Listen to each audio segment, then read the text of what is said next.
میں تصوف کی تعریف بھی قرآن مجید کی ایک آیت سبحان اللہ اور ایک حدیث پاک کو جوڑ کر آپ کے سامنے رکھنا چاہتا ہوں کہ یہ تصوف بنیادی طور پر ہے کیا۔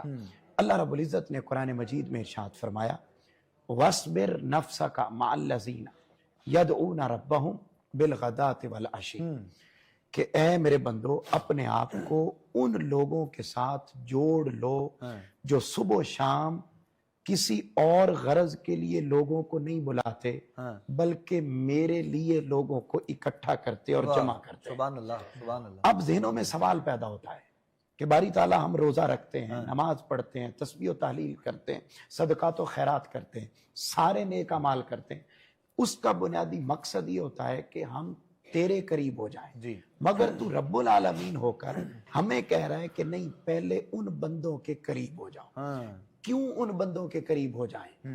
اس کا جواب تاجدار کائنات صلی اللہ علیہ وآلہ وسلم نے مسند احمد بن حنبل میں دیا، مسند ابو یعلا میں دیا، اور امام بہقی نے اس کو اس حدیث پاک کو روایت کی، اور بڑی ایمان افروز کہ آقا علیہ السلام نے فرمایا میری امت میں ایسے کئی بندے موجود ہیں جو حقیقت میں نظر تو انسان آتے ہیں مگر پریکٹیکلی عملی طور پر وہ اللہ کے ذکر کی چابیاں ہیں، یعنی آپ ان کے قریب ہو جاتے ہیں تو وہ پکڑ کر آپ کو اللہ کے قریب کر دیتے ہیں۔ تصوف صفائے قلب یعنی اپنے دل کو اور اس دل میں پائی جانے والی ہر میل کچیل، وہ میل کچیل کیا ہے؟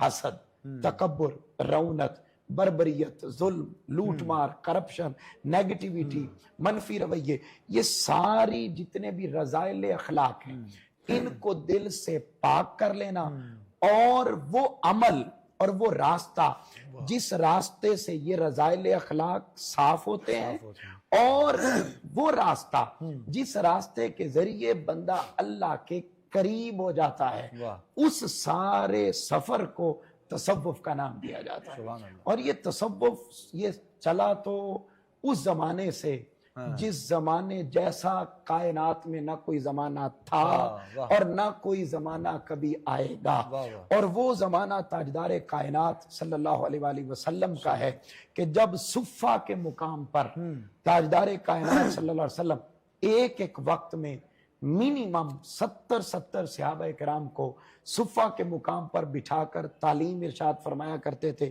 اور ان کے دلوں کو ہر قسم کی میل کچیل سے صاف کیا کرتے تھے۔ اسی صفہ لفظ سے یہ ڈرائیو ہوا اور اس کو تصوف کا نام دیا جاتا ہے۔ اب جب ہم آگے بڑھتے ہیں تو پھر ہمیں نظر آتا ہے بہت سارے لوگ اس تصوف کے معاملے میں سوچتے ہیں کہ شاید یہ کوئی بعد کی چیز ہے، اور اس کا قرآن مجید میں اور آقا علیہ السلام کی سیرت طیبہ میں اس کا کوئی تعلق نہیں ہے۔ ہوا کچھ سلطانی صاحب یہ کہ جیسے ہمارا معاشرہ معاشی معاملات میں، سیاسی معاملات میں، معاشرتی معاملات میں، ہر معاملے میں جس طرح ہمارا معاشرہ افراط اور تفریط کا شکار ہے، تو اسی طریقے سے یہ بیچارہ تصوف یہ بھی افراط اور تفریط کا شکار ہو گیا۔ یہ بھی اچھا ہے۔ کچھ لوگ، کچھ ہمارے بھائی وہ ہو گئے جو تصوف کے ماننے والے تھے مگر انہوں نے ان ایکٹیویٹیز کو تصوف کا حصہ بنا کر انٹروڈیوس کروایا جو حقیقت میں تصوف کی چیزیں یعنی نہیں تصوف کا رنگ دے دیا، اس کو نام تصوف کا دے دیا، اس میں تعویذ بھی آ گئے، دھاگے بھی آ گئے، اس میں ڈھول ڈرم بھی آ گئے، اس میں چادریں اور ننگے پاؤں اور گھنگرو، اور مطلب اب آپ چلتے چلے جائیں، کڑے بھی آ گئے، اور ساتھ صوفیاء کا پیغام ایک رنگ الگ سے لوگوں کو دے دیا، ایک نیا رنگ، جبکہ یہ تصوف اور صوفیاء کا رنگ نہیں تھا۔ اسی طرح ایک طبقہ وہ آیا جس نے مکمل طور پر ان ایکٹیویٹیز کو دیکھ کر تصوف جو اصل تھا اس کا انکار ہی کر دیا، جبکہ وہ جو تعریف میں نے عرض کی تصوف کی کہ دل کو صاف کر کے اس میں فقط مولا کا گہوارہ ہو جانا، جس کو امام ابو القاسم کشیری نے ذکر کیا، جس کو داتا گنج بخش علی حجویری نے ذکر کیا، حضرت جنید بغدادی، حضرت سری سقطی، حضرت فضیل ابن عیاض، حضرت امام حسن بصری، الغرض آپ جتنے ہزاروں نام بھی لے لیں تو سب کی ڈیفینیشن کو اگر اکٹھا کیا جائے تو ایک ہی ڈیفینیشن بنتی ہے کہ بندے کا دل ایسا عمل یا ایسا راستہ جس کو اختیار کرنے کے بعد بندے کا دل ایسا ہو جائے کہ اسے خدا کے سوا اپنے من میں کچھ نظر ہی نہ آئے، تو اصل جو یہ راستہ ہے اس راستے کو تصوف کا نام دیا جاتا ہے۔ اب اس کی جو ابتدا ہے وہ تو میں بڑی ایمان افروز آپ کی اجازت سے صرف ایک آیت عرض کر کے تو پھر ہم اگلے سوال میں پھر دوسری باتیں ہم لے کر چلیں گے۔ قرآن مجید جب تاجدار کائنات صلی اللہ علیہ وآلہ وسلم نے اعلان نبوت ارشاد فرمایا تو اللہ رب العزت نے آقا علیہ السلام کے 4 فرائض منصبی بیان فرمائے کہ آقا علیہ السلام تشریف کیوں لائے، آپ کی بعثت کے مقاصد، فرمایا یتلو علیہم آیاتی، کہ وہ ہماری آیتیں تم پر تلاوت کرتے ہیں، اور دوسرا پوائنٹ فرمایا وَيُزَكِّيهِمْ، وہ تمہارے دلوں کی میل کچیل صاف کرتے۔ اب پھر آگے چلے تو فرمایا وَيُعَلِّمُهُمُ الْكِتَابَ وَالْحِكْمَةَ، کہ وہ پھر کتاب کی تعلیم دیتے ہیں، حکمت۔ اب یہ جو 4 پوائنٹ ذکر کیے، اس میں دوسرا پوائنٹ، ایک تو جو افراط میں گئے تصوف کے نام پر ان کے لیے بھی پیغام ہے، اور جو تفریط میں گئے انکاری ہو گئے ان کے لیے بھی پیغام ہے کہ بھئی یہ تو آقا علیہ السلام کی ڈیوٹیز میں سے دوسری مین ڈیوٹی ہے کہ آپ نے دلوں کو صاف کرنا ہے، بس اسی دلوں کی میل کچیل کو صاف کر دینا، محبت کا گہوارہ بنا دینا، اسی عمل کو تو تصوف کہتے ہیں۔ اصل تصوف صرف قرآن مجید نے معاملہ یہ ہوا سلطانی بھائی کہ چونکہ ہم نے قرآن کو ڈائریکٹ نہیں پڑھا، ہم نے حدیث پاک تک رسائی حاصل نہیں کی، اگر ہم نے کی ہوتی تو یہ جتنے بڑے بڑے نام ہیں وہ سارے کے سارے اصل تصوف دکھاتے تو آج ہماری زندگیوں کے رنگ اور ہوتے، ہماری رمضان کی اوقات اور لمحات کے رنگ اور ہوتے، اور ہم کسی اور دنیا میں، ہماری نمازوں کے حال اور ہوتے۔ اس پر میں عرض کرنے لگا ہوں۔ اب وہ جو آپ نے بات کی کہ اصل تصوف کیا ہے، سورہ کہف کو پڑھیے، اور ایک واقعہ بڑی تفصیل کے ساتھ قرآن مجید میں ذکر ہوا۔ ایک تو اصحاب کہف کا ہوا، میں وہ بات نہیں کر رہا، اس لمحے میں بات کر رہا ہوں حضرت موسیٰ علیہ السلام کے اس واقعے کی کہ جس میں انہوں نے اللہ رب العزت سے سوال کیا کہ باری تعالیٰ کیا مجھ سے بھی زیادہ کوئی علم رکھنے والا ہے؟ تو اللہ رب العزت نے جواب دیا، ہاں میرے موسیٰ، ایک میرا بندہ ہے خضر، اس کو میں نے آپ سے بھی زیادہ علم کی دولت سے نوازا ہے۔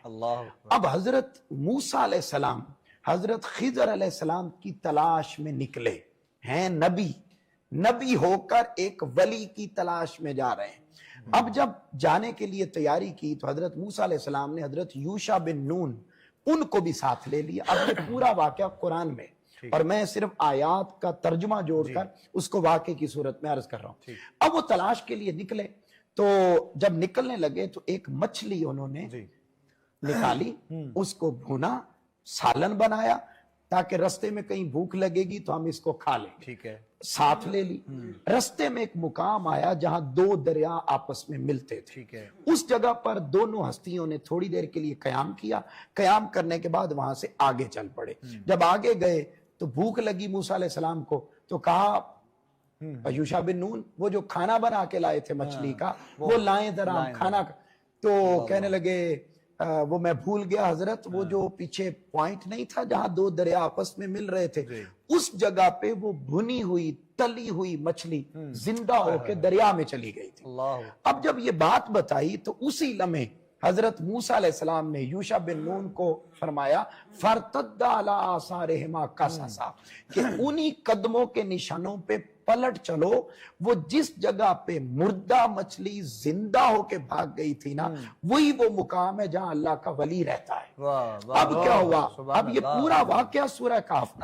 اچھا، اب وہ وہاں سے واپس پلٹے، اس مقام پر آئے تو فَوَجَدَا عَبْدًا مِّنْ عِبَادِنَا، پھر جب پہنچے تو ان کی ملاقات حضرت خضر علیہ السلام سے ہو گئی۔ اب یہ واقعہ ہے بھئی اس انوائرمنٹ میں حضرت خضر علیہ السلام رہتے تھے، جس مقام پر اللہ کا ولی رہتا ہے وہاں پر مردہ چیز کو زندگی مل جاتی ہے۔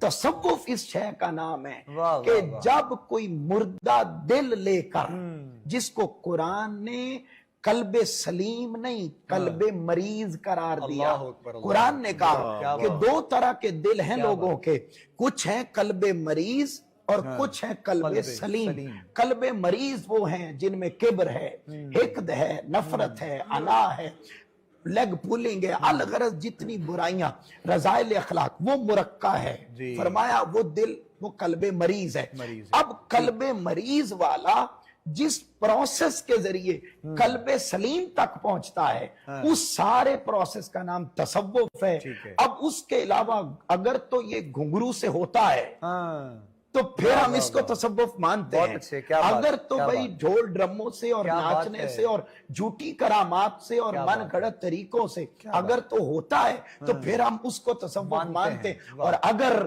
یہ معاملہ حضور کی اس حدیث کے سبحان تحت اللہ، سبحان حل ہوتا ہے، آخری جملہ میرا، اللہ، کہ اگر اس حدیث کے مطابق حل ہوتا ہے کہ آقا علیہ السلام سے پوچھا یا رسول اللہ صلی اللہ علیہ وسلم ہم کن کے پاس بیٹھا کریں، ہاں، ہم اپنا تعلق کن سے جوڑے؟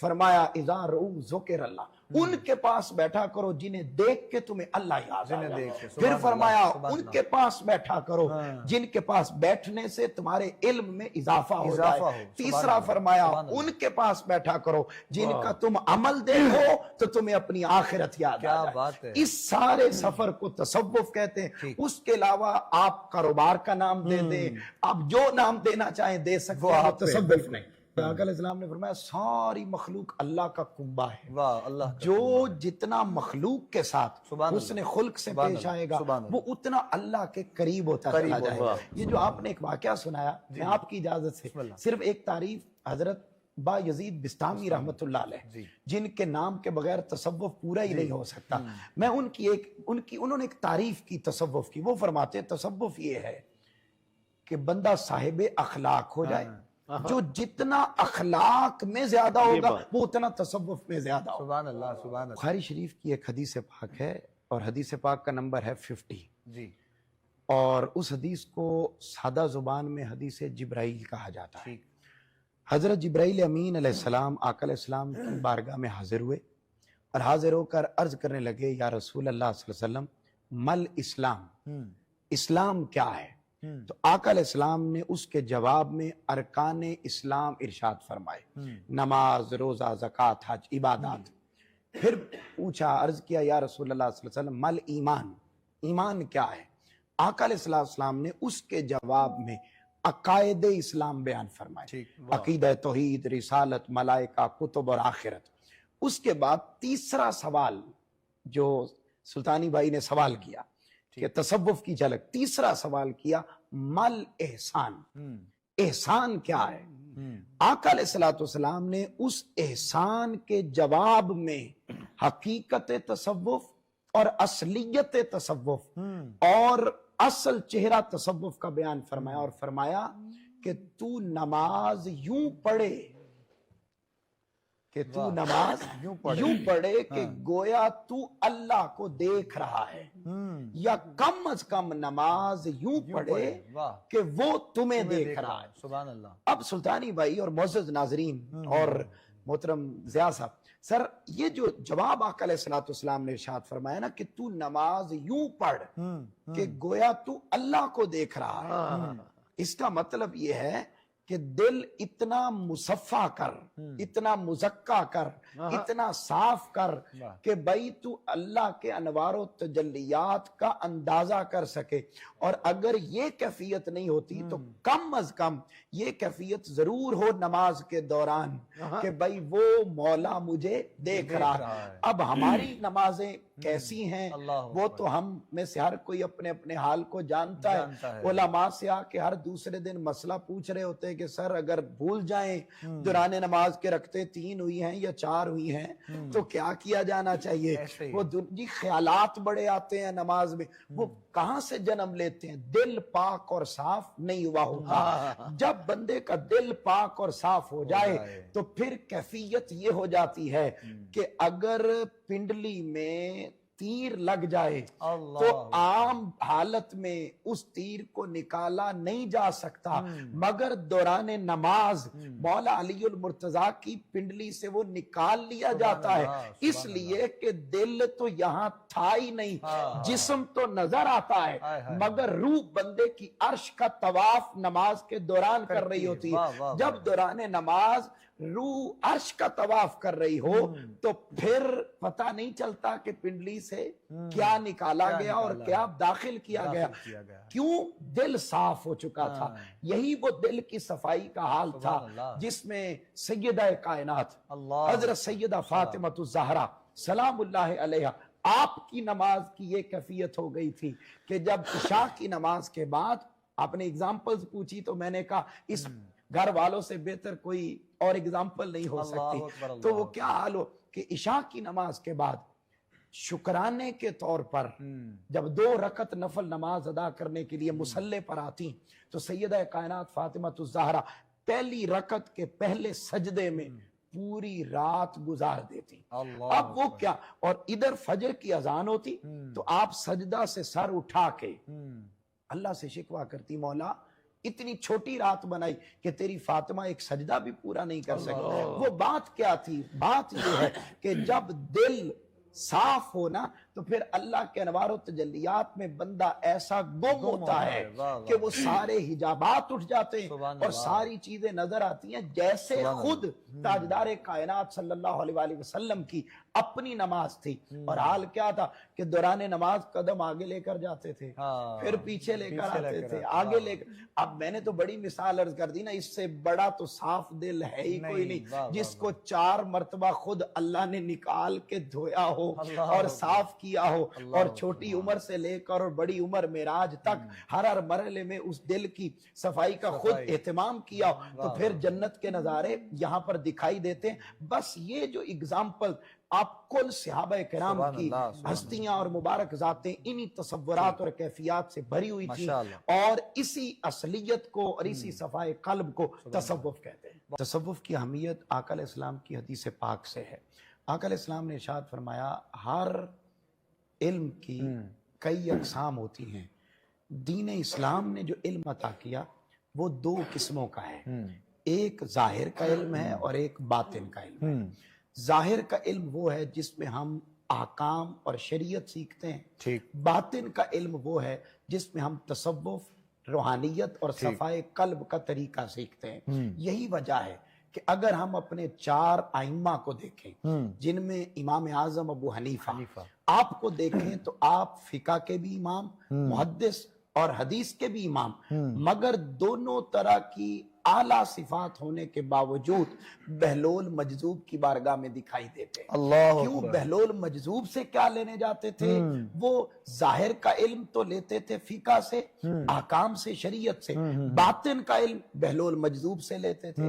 امام شافعی رحمت اللہ علیہ امام ہیں حدیث کے بھی اور فقہ کے بھی، مگر دکھائی دے رہے ہیں حضرت شہبان رائی کی بارگاہ میں۔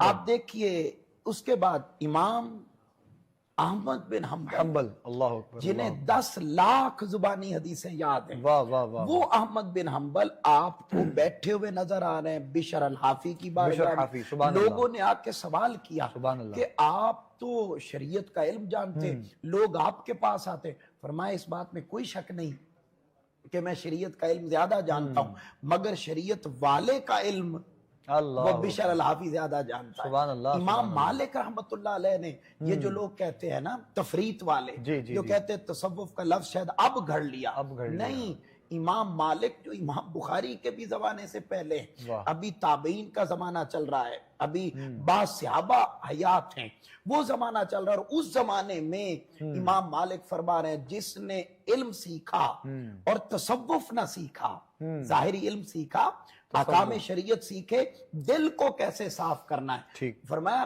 لم یتصوف، تصوف کا لفظ انہوں نے استعمال کیا، وہ نہ سیکھا تو فرمایا وہ فاسق ہو گیا، اور جس نے صرف تصوف سیکھا اور ظاہری علم نہ سیکھا وہ زندیق ہو گیا۔ اب آپ اندازہ کر لیجئے کہ یہاں سے ہم نے قرآن سے سمجھا، حدیث سے سمجھا، اور اینڈ پر میں نے اگزامپل ائمہ کی دی کہ جو علم کے امام ہوئے وہ تب امام ہوئے جب انہوں نے ظاہر کے ساتھ اس تصوف کے علم کو بھی سیکھا۔ مان لیا ہر ایک کی بساط میں نہیں ہے کہ اس کل علم کو سیکھا جائے۔